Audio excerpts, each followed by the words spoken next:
মাদারীপুর রাজৈরে গাজীপুরে দৈনিক প্রতিদিনের কাগজ পত্রিকার সাংবাদিক আসাদুজ্জামান তুহিনকে হত্যার প্রতিবাদে মানববন্ধন। মাদারীপুর থেকে স্টাফ রিপোর্টার মোহাম্মদ মহিউদ্দিন চৌধুরী হীরার পাঠানো ভিডিও চিত্রে বিস্তারিত।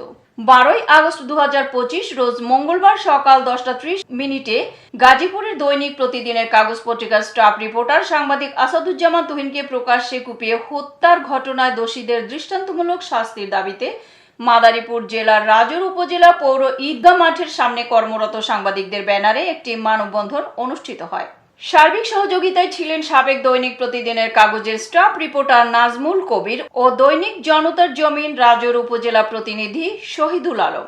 এছাড়া যে সকল সাংবাদিক উপস্থিত ছিলেন তারা হলেন দৈনিক ইত্তেফাকের মাদারীপুর জেলা প্রতিনিধি খন্দকার আব্দুল মতিন, বৈশাখী টেলিভিশনের জেলা প্রতিনিধি নিত্যানন্দ হালদার, দৈনিক আমার দেশের রাজৈর উপজেলা প্রতিনিধি এমদাদুল হক টুটুল বিশ্বাস, এশিয়ান টেলিভিশনের রাজৈর উপজেলা প্রতিনিধি অনাদি কুমার মণ্ডল, দৈনিক বাংলাদেশ সমাচারের উপজেলা প্রতিনিধি কাজী নজরুল ইসলাম, চেতনায় বাংলাদেশের স্টাফ রিপোর্টার মোহাম্মদ মহিউদ্দিন চৌধুরী হীরা, রাজৈর নিউজের স্থানীয় সম্পাদক EH ইমন, দি ডেইলি ট্রাইবিউনালের রাজৈর উপজেলা প্রতিনিধি প্রশান্ত কুমার কুন্ডু, দৈনিক ঢাকা রিপোর্টের রাজৈর উপজেলা প্রতিনিধি মেহেদি হাসান সোহেল, দৈনিক ডেস্টিনির উপজেলা প্রতিনিধি ফেরদৌস হাসান, দৈনিক গণতদন্তের উপজেলা প্রতিনিধি সাজেদুল ইসলাম বোরাক, দৈনিক বাংলা ৭১-এর রাজৈর উপজেলা প্রতিনিধি বিপুল কুমার দাস প্রমুখ।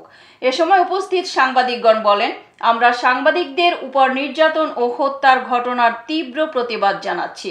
সাংবাদিক নির্যাতন ও হত্যা বন্ধ করতে হবে।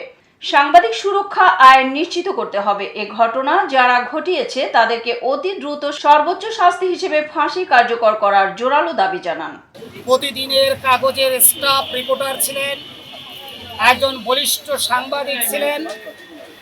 সেই সাংবাদিক যখন একটি অপরাধ জগতের ভিডিও করতে গিয়ে তাকে নৃশংসভাবে হত্যা করা হয়েছে,